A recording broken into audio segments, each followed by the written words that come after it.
In today's video, I'll answer your question, what is the meaning of I desire mercy and not sacrifice?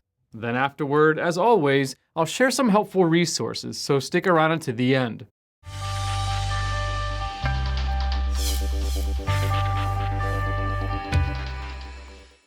When Jesus called Matthew to become a disciple in Matthew chapter 9, verses 9 through 13, the Pharisees were scandalized. Matthew, a tax collector, had been part of the corrupt Roman system that cheated and oppressed its citizens. The Jews passionately hated tax collectors, classifying them among the worst of sinners. When the Pharisees saw Jesus having dinner with a group of tax collectors and other sinners at Matthew's house, they asked, "Why does your teacher eat with tax collectors and sinners?" Matthew chapter 9, verse 11. Jesus responded unapologetically, "Those who are well have no need for a physician, but those who are sick. Go and learn what this means. I desire mercy and not sacrifice, for I came not to call the righteous, but sinners." Matthew chapter 9, verses 12 and 13. Jesus was quoting from Hosea chapter 6, verse 6, in which God rebuked Israel for focusing on the letter of the law while ignoring its spirit. God desires faithfulness, love, and mercy from his people more than their procedural observance of the law.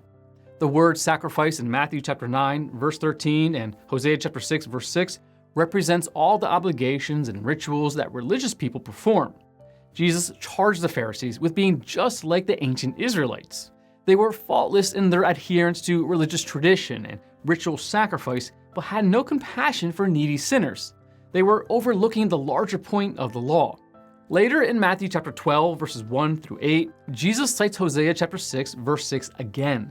The Pharisees had scolded Jesus because his hungry disciples plucked some heads of grain to eat as they passed through the fields. The disciples had done nothing wrong. See Deuteronomy chapter 23, verse 25. But because they had plucked the grain on the Sabbath, the Pharisees accused them of harvesting and thus breaking the law of the Sabbath. These men had turned the scriptures into an oppressive list of rules and regulations instead of understanding what the law meant and why it had been given. Jesus reminds them of what Hosea said, "If you had known what these words mean, I desire mercy, not sacrifice, you will not have condemned the innocent." Matthew chapter 12, verse 7. Jesus, the master teacher, had given the Pharisees homework in Matthew chapter 9. They had not completed the assignment and so had not learned their lesson in Matthew chapter 12.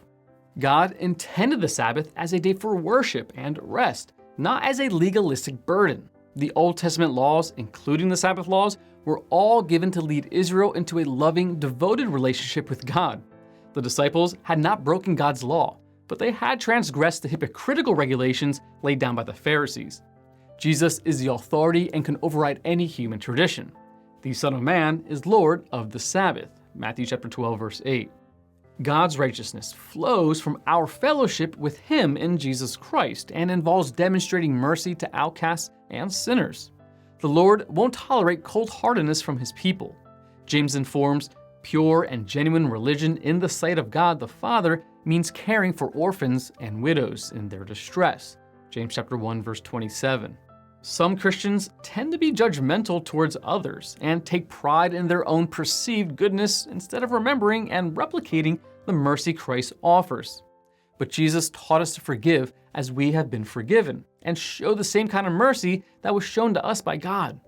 Jesus spent time in the company of sinners and welcomed those who repented and followed him, and so must we. The self-righteousness of the Pharisees prevented them from seeing their spiritually sickened condition and their need for God and his mercy. Without an intimate relationship with the Lord, all the sacrifices in this world won't change our hearts so that we are moved with compassion for the lost, broken, and dying people around us. But if we have been transformed through God's forgiveness and healing and filled with his love and mercy for people in need, our righteous deeds, our sacrifices, are no longer empty gestures, but authentic spiritual offerings. Our lives become a living and holy sacrifice, the kind he will find acceptable. This is truly the way to worship him. Romans chapter 12, verse 1. When God says, "I desire mercy and not sacrifice," he is calling us to an inner circumcision of the heart that is not merely obeying the letter of the law, rather it is a change of heart, produced by the Spirit, Romans chapter 2, verse 29. If God does not have our hearts, he does not have us at all.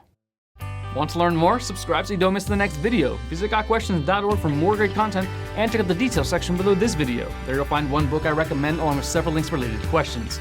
If you'd like to learn about Bible Munch or you're interested in bite-sized devotionals, subscribe to Bible Munch on YouTube. It's linked right here. Now remember, got questions? The Bible has answers. We'll help you find them.